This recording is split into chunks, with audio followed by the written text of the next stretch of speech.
Okay, next section, living the unlived life.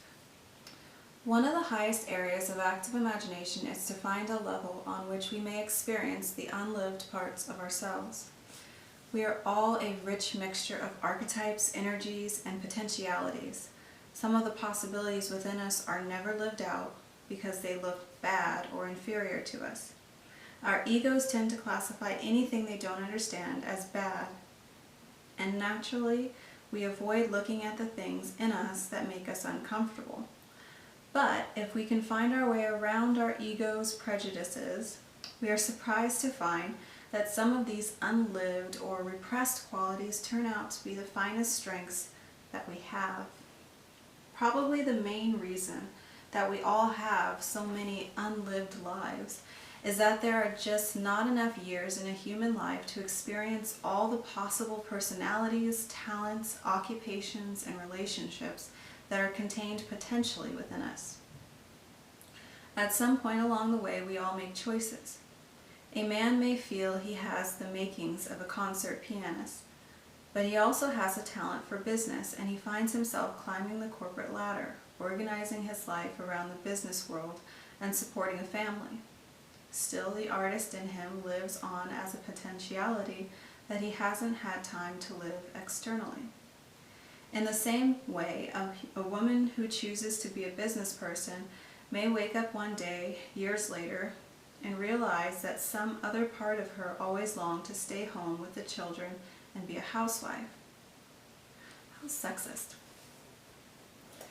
Or she may discover a part of herself that would have chosen a religious life, the life of a nun, or the life of a reclusive meditation, or a life of reclusive meditation. In active imagination, we can go to these unlived parts of ourselves and experience them in a meaningful way. It is possible to live much of life on a symbolic level, and this often satisfies that unlived part of ourselves even more than if we had lived it out externally. It seems that God and nature don't mind how we live out these potentialities within ourselves. If we live them out externally, that is good, so long as it is a conscious experience. If we live them out inwardly, on the level of symbolic experience, it often goes deeper, is more intense, and produces more consciousness. Even 10 lifetimes would not be enough time to marry all the people one has loved, follow all the occupations and interests that one might have enjoyed, or live out fully all the personalities hidden within. But if we ignore these unlived possibilities, they can go sour. They can assert themselves in clumsy ways.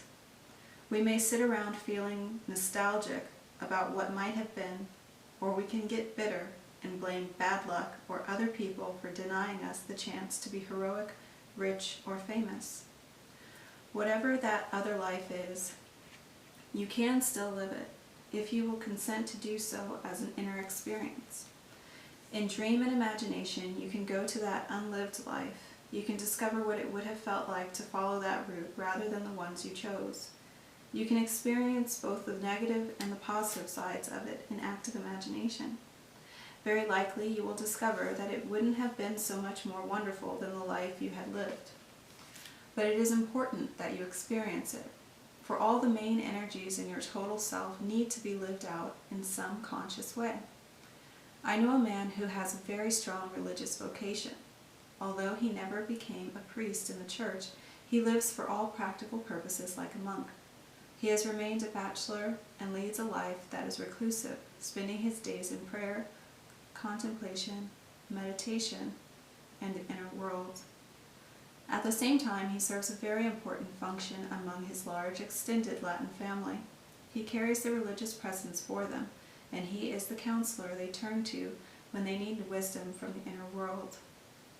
A few years ago, a very startling thing happened to this man. He dreamed one night that he lived in Italy. He had a voluptuous Italian wife and a bunch of children living with him in a village. That in itself is not surprising, but the same dream continued the following night, and for every night, day after day, week after week, for several months.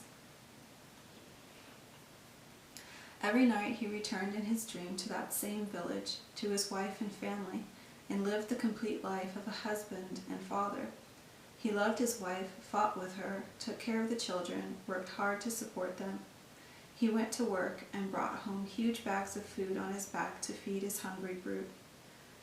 He went through all the joys and griefs that a father goes through in living with a woman and rearing children with her. This continued night after night for almost a year. Into that 1 year, he squeezed 20 years of family life. By day, this man was a quiet, retired bachelor living in California. By night, he lived in his Italian village, spoke Italian, spanked his children, struggled with the bills, planted the garden, made love to his wife, argued with her, fought with the neighbors, went to mass with his family, took them on outings.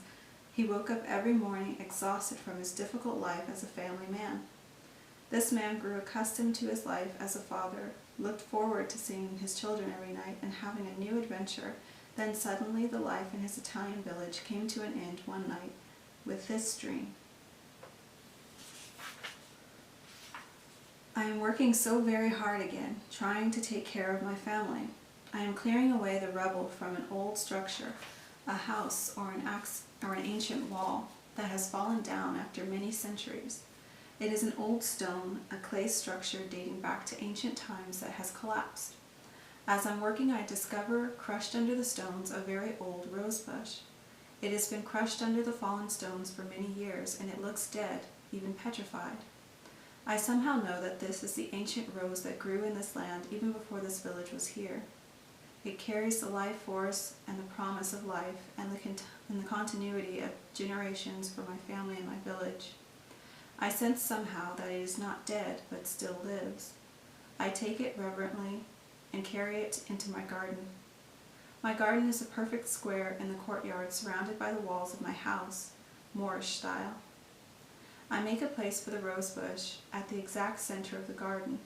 All the people, including my wife and children, laugh at me and tell me I am being a visionary Don Quixote again. They say the rose can't be alive after centuries crushed beneath the rubble, but I am sure it is alive, and I insist on planting it.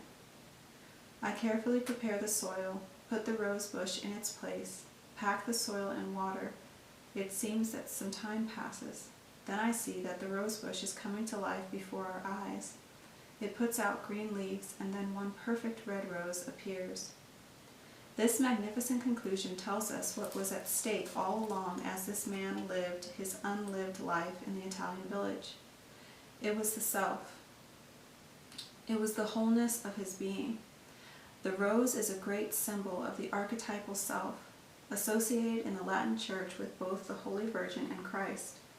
The self is the ancient rose that blooms in the center of one's life.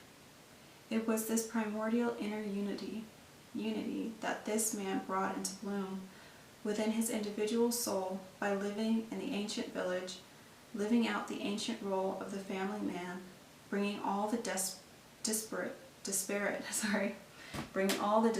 parts of himself together. As you see, this man had two very strong energies flowing in him. One was his urge to be a hermit, devoted to contemplation of God. The other was to be a lusty, red-blooded man, with his wife, his children, and the battles that go with that life. He lived out one side of his nature during the day in the waking world, and lived out the other side just as completely at night in the land of dreaming. The rose in his last dream informed him that his night life as a family man had been revealed as another way of contemplating God, another path to the highest consciousness.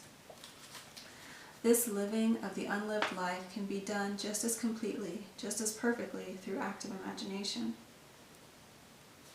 I don't know if I agree with that, but I know how accurate and convincing our imagination can be, the daydreaming and living out everything. There's been studies about even having a person, the athletes who used to do the Olympic marathons, they plugged them up to computers and all these scientific machines and asked them to run through their race in their mind, just mentally sitting there in the chairs, and they studied the brain waves and everything, and how the body reacted to the imagining of it was exactly the same as if they were running the actual race. So I get that because they've actually ran the race before, but when you're sitting there and you're contemplating a full-on life that you've never lived, I don't know that you can be too accurate to that, especially here where it says all the cliched things like his family life came with children and a wife that he loved and he fought with, and like all these little mundane things and aspects of this concept of how you would have to live that life. And it just seems like you're going to build in your own crap, which is what keeps you from living that life out in the first place. So there's no real comparison to actually living and giving yourself the experiences that you desire. In that space, you could try that out for a while in real life and even decide, hey, this isn't for me, and then just stop, you know, like, why actually miss out on the tangible experiences of life when you have an opportunity to experience them? You can't really imagine it out in the same way as living it if you've never had anything like it before, I would say. You're just speculating. And then you could talk yourself out of something that could be the best of both worlds. Like, say he has his family and then he goes off and meditates and they let him go do his thing for periods at a time. You could have an unconventional situation. Or, you know, vice versa. Who knows?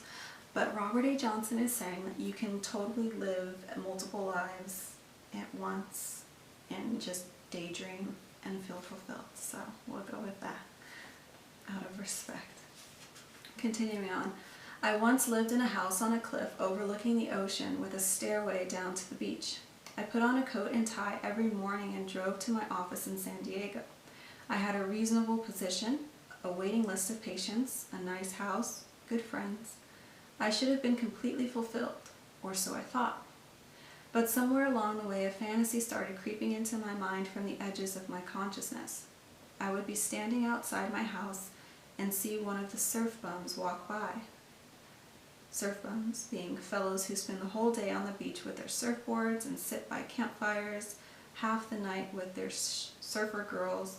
They drank beer and smoked marijuana, and so far as I could see, never put on a coat and tie and never worked, never had to worry about paying bills or anything else. A fantasy would suddenly jump into my head, uninvited from the unconscious.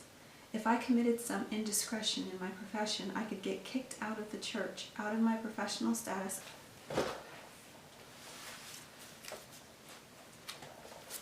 Alright, the video, sorry, the battery died actually, so I apologize. Continuing on with that section, we're working on the levels of active imagination, and this is living the unlived life. This is going back after it talks about how he gives a description of a monk who lived out an entire life through his active imagination of being the family man, quote unquote, without ever having to do so and suffer the benign, horrible things about having a life with a partner. And then now he's going on to say about his own life, a fantasy that he concocted about while watching people, surf-bound people, near his beach house. So, I'll just start back at the paragraph that I had cut up. But somewhere along the way, a fantasy started creeping into my mind from the edges of my consciousness. I would be standing outside of my house and see one of the surf bums walk by. Fellows who spend the whole day on the beach with their surfboards and sit by campfires half the night with the surfer girls. They drank beer and smoked marijuana, and so far as I could see, never put on a coat and tie, never worked, never had to worry about paying bills or anything else. A fantasy would suddenly jump into my head, uninvited from the unconscious. If I committed some indiscretion in my profession, I could get kicked out of the church, out of my professional status as a psychologist, and could be happy, irresistible bum, just like those guys I see on the beach all day down there. I shoved the fantasy out of my mind. It seemed too stupid, too silly, and, well, unregenerate to be taken seriously. But different versions kept coming back into my mind. So finally I decided that some part of my unconscious was trying to get recognition, and I took up the fantasy as part of my active imagination. My active imagination took two forms. Partly it was a dialogue with the beach bum inside me, and partly I went there, to the beach, hung around with that crowd of young men and women, joined in at their campfires, joined their parties, their surfing, swimming, their sunlit days with nothing to do but play. My dialogue with my inner beach bum went something like this. Beach bum. Look, you live a coat and tie life. You've got it made. You give lectures, you're respected, you've got money, you have a nice house on the ocean cliffs, but you aren't as happy as I am. Robert. Well, maybe. Beach bum. Now look at all those guys and girls down on the beach all day. Secretly you envy them. They are suntan, they lead a completely sensuous physical life, and they don't have to balance any checkbooks. They are happy. They are really happy people.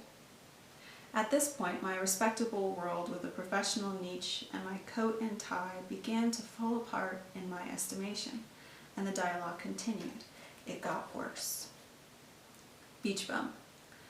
Now look, just get yourself busted on a marijuana charge and default on your mortgage payments, and you'll get kicked out of your fancy house and you can come down and live on the beach with us and be happy.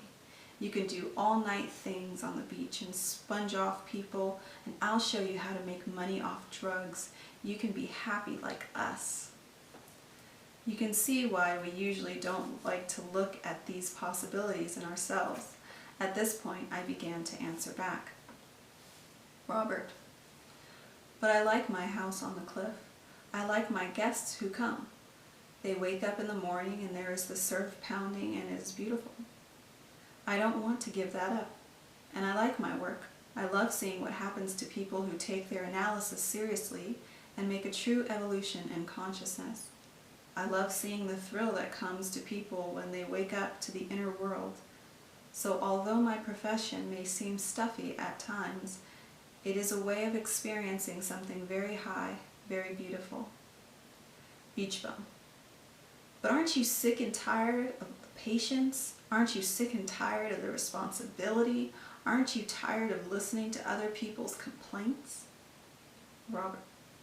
Sometimes, but also there is something real and valuable there, and I shouldn't destroy it. And I like earning an honest living. I like having some money in the bank, being able to help out a friend in distress, or just knowing that I don't have to worry every day about where my next meal is coming from. I want to be self-reliant. I don't want to have to sponge off someone and scrounge for my food or a roof over my head. That was the end of the dialogue. It's going back into just the regular text now. I suppose that the historian Tony B. would say that here the two great archetypes of Western Europe were, once again, fighting it out on the primitive level within my individual soul. On the one hand, the settled landowner and townsman, putting down roots, seeking security, making a life in a stable community. On the other hand, the nomad, roaming the beaches of Solana Beach, California, instead of the steppes of Mongolia, but nevertheless roving, living by his campfire, refusing to be pinned down to a place, a job, or responsibility. I had touched something very deep in myself. A part of me wanted more than my coat and tie world. I sweated in the presence of this inner beach bum. I squirmed. I was scared. I felt I was really capable of turning into the bum I secretly wanted to be. That is the way it is with true active imagination. When you come into contact with a real part of yourself, you feel it as a threat, a menace. Your knees knock, you sweat and tremble, but you are safe because you do all this within the controlled laboratory of the active imagination. You can risk what you otherwise would not dare, confront things that would otherwise be deadly. The end result of this active imagination was that I made peace with that beach bum side of myself. I didn't have to commit a crime and get myself kicked out of respectable society. I didn't have to insult the establishment, cause a foreclosure on my home, or alienate my friends. But I did need to see that there was an unlived life hiding within me, waiting to be lived on some appropriate level.